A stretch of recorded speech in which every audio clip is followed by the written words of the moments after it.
અને સિંહ બાળમાં બેબેસિયા નામનો ઘાતક વાયરસથી સિંહોના મોતના પગલે વન વિભાગ સહિત સમગ્ર સિંહ પ્રેમીઓમાં ભારે ચિંતાનો માહોલ જોવા મળી રહ્યો છે। સિંહ પ્રેમીઓનું માનવું છે કે સિંહોમાં આ બેબેસિયા રોગ ફેલાઈ રહ્યો, જેમાં સમયસર પગલાં લેવામાં નથી આવે તો સિંહનું અસ્તિત્વ જોખમમાં મુકાઈ શકે છે। સિંહની સમગ્ર પ્રજાતિને નાશ થતી બચાવવા માટે હવે તેમને તાત્કાલિક પોરબંદરના બરડા જંગલમાં સ્થળાંતર કરવાની માંગ જે છે તે પ્રબળ બની ગઈ છે।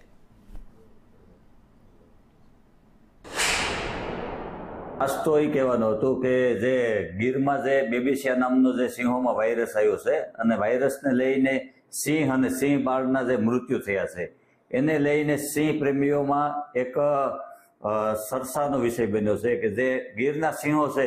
એ પોરબંદરના બરડા અભયારણ્ય અને પોરબંદરના કુતિયાણા તાલુકાનો ખાગેસરી વીડી છે જે સિંહ માટે અનુકૂળ છે અને વર્ષો પહેલા પણ સિંહ પોરબંદર બરડા અભયારણ્યમાં વસવાટ કરતા હતા અને અત્યારે કરે છે। તો ગીરના સિંહોને જો અત્યારે જે રોગચાળો આવ્યો છે બેબેસિયા નામનો તો ત્યાંથી સ્થળાંતર કરી અને આઇસોલેટ માટે અહીં બરડામાં અને ખાગેસરી વીડીમાં જો એને રાખવામાં આવે તો જે આપણી એક ધરોહર એશિયન સિંહો છે જે ભારતમાં, તો એને આપણે બચાવી